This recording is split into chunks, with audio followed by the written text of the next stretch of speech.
네, 이슈 칼럼 순서입니다. 오늘은 미중산업경제연구소의 조용찬 소장과 함께합니다. 안녕하세요. 예, 안녕하십니까? 네, 첫 번째로 변종 코로나 소식 좀 말씀드리려고 합니다. 이제 크리스마스가 좀 이번에는 크리스마스답지 않은데 영국에서도 영국 주변에 40개국이 영국 입국 금지 조치를 취하는 등 이 변종 코로나에 대해서 굉장히 좀 위험성을 느끼고 있는 것 같아요. 어느 정도 사태길래 좀 이렇게 조치를 취하고 있는 건가요?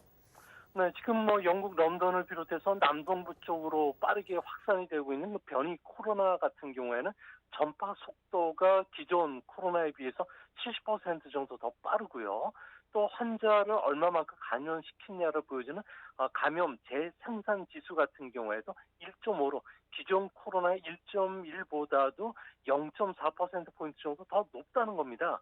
이제 변종 바이러스가 지난 9월에 처음 발견됐는데요. 이 때문에 런던에서만 12월까지 신규 감염자의 60%가 이 변이종에 감염이 됐다고 합니다. 코로나 바이러스 표면에는 스파이크 단백질이라고 하는 가시 모양의 돌기가 있는데요. 이 돌기가 변이가 되면서 전파력이 더 높아진 것으로 지금 보고가 되고 있습니다.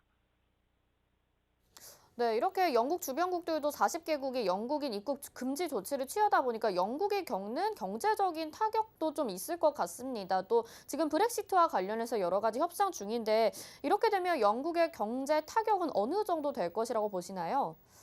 네, 이제 문제는 영국 같은 경우는 20일부터 대응 단계 4단계 들어갔습니다. 아예 도시 자체가 봉쇄되는 수준까지 들어갔는데요.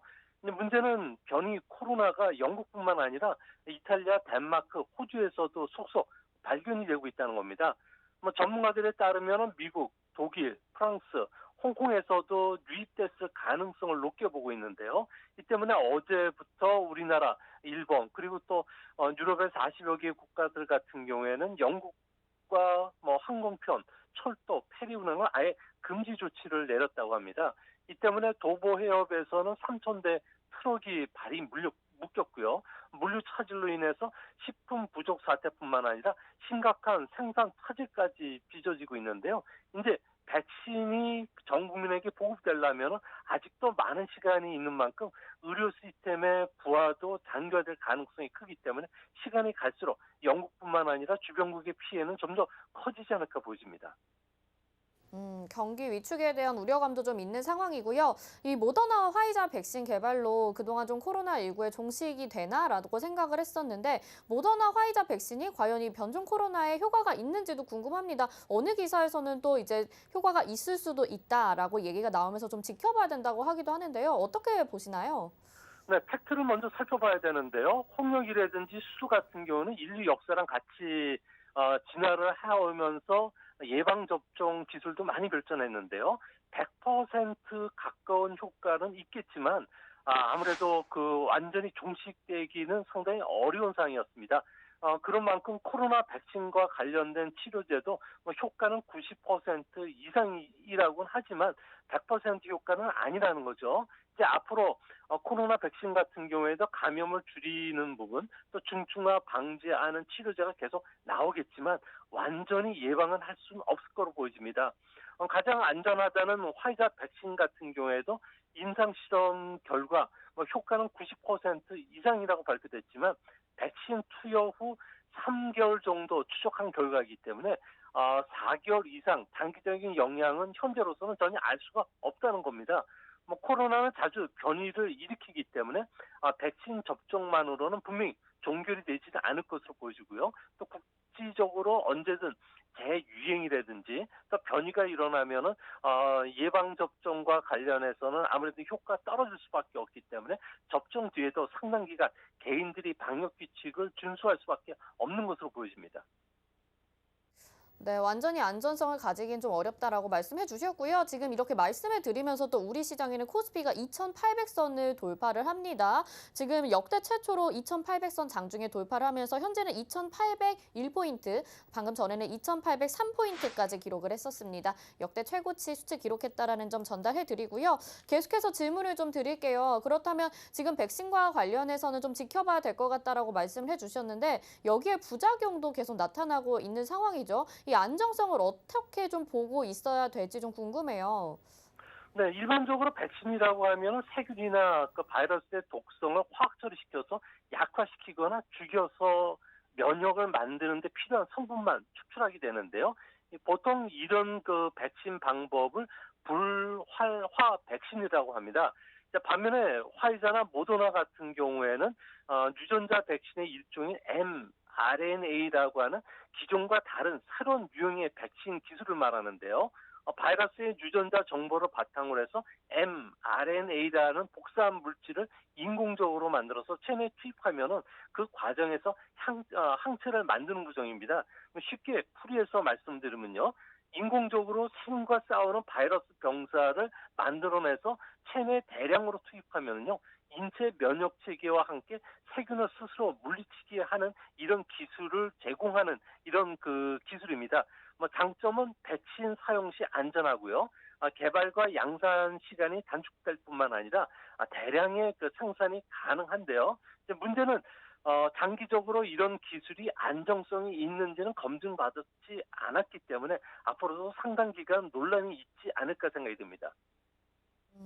앞으로도 또 상당 기간 논란이 있지 않을까 이렇게 말씀을 해주시면서 그러면 우리가 계속해서 코로나19 종식을 위해서 노력하고 있습니다. 백신뿐만이 아니라 지금 치료제에도 눈을 돌리고 있는 상황인데요. 내년에 그럼 치료제까지 이제 개발이 되고 상용화가 된다면 내년에는 좀 코로나19가 종식이 될까요? 어떻게 보시나요? 네, 지금까지 예방접종만으로 금절된 전염병은 딱 하나 있습니다. 천연도밖에 없는데요. 홍역이나 수두 같은 경우에도 박멸을 하지는 못했습니다. 더욱이 최근 들어서 개인주의가 확산이 되고 있는데요. 이 때문에 예방접종을 받지 않는 사람도 미국에서만도 아무래도 40% 가까이 될 것이라는 보고서까지 나올 정도입니다. 미국에서는 최근 들어서 홍역이 다시 유행하고 있고요. 우리나라에서도 수두가 자주 유행하는 것도 이런 개인주의 영향을 받은 것으로 보여지고요. 특히 미국이나 유럽에서는 백신 접종의 부작용을 상당히 두려워하는 사람도 많고요. 또 다양한 음모론이 이야기가 되고 있기 때문에 집단 면역 효과를 감소시키는 영향을 끼치지 않을까 보여집니다. 인터넷에는 벌써 어둠의 사이트를 통해서 백신을 불법 거래하는 사례까지 급증하고 있는데요. 이 때문에 코로나에 대한 공포나 피로도가 계속 커지고 있다는 점에서 백신이나 치료제에 대한 신뢰도도 그만큼 떨어질 수밖에 없다는 측면에서는 우리가 이 부분도 항상 주의 깊게 보셔야 되지 않을까 생각이 됩니다. 너무 음모론에 치우치지 말고 또 계속해서 추이를 지켜보는 게 필요할 것 같습니다. 근데 이제 이런 백신회 같은 경우도 내년 2월이나 미국 일반인들이 접종이 가능하다고 합니다. 지금 상황으로 봤을 땐 확진자 수가 더 줄지 않고 있고 오히려 늘어나고 있는 상황이고요. 또 변이 바이러스도 나타나니까요. 혹시 내년 2월까지 이런 코로나19 확산세 더 심각해지는 건 아닌지 그 부분도 우려가 돼요. 어떻게 보시나요? 네, 미국 같은 경우에는 아무래도 빠르면은 다음 주부터 군인들에 대해서도 이제 예방접종이 들어가는데요. 문제는 전 국민까지 되려면 2월이 돼야 된다는 겁니다. 이 때문에 벌써 미국에서는 최근 일주일간 18,000명 이상이 사망을 했고요. 병원도 지금 만원 상태라고 합니다. 미국 안의 사망자 수는 벌써 32만 명을 넘고 있는데요. 이 때문에 도시 거주자들 같은 경우는 대거 교외로 이사하면서 뉴욕시 같은 경우에는 임대 아파트의 공실률이 14년 만에 최고치까지 치솟았고요. 또 샌프란시스코를 비롯해서 많은 도시들이 현재 공동화가 진행이 되고 있다고 합니다. 감염이 확대되니까 치안도 악화가 되고 있는데요. 살인과 같은 중대 범죄들이 최근에 들어서 크게 늘고 있고 또 관광객도 급감하다 보니까 호텔 영업뿐만 아니라 실제 그 외식점도 영업을 할 수 없는 상태라고 합니다. 결국은 감염이 종식되기 위해서는 백신 보급이 100% 일어나야 되는데 이때까지는 아무래도 당분간 시간이 걸린다는 점에서 주가가 지금 현재 백신 그 접종에 따른 그 기대감 때문에 올라가지만 아무래도 이런 그 기대감들은 상당 부분 시간이 지나면 희석이 될 가능성도 있지 않을까 생각이 듭니다.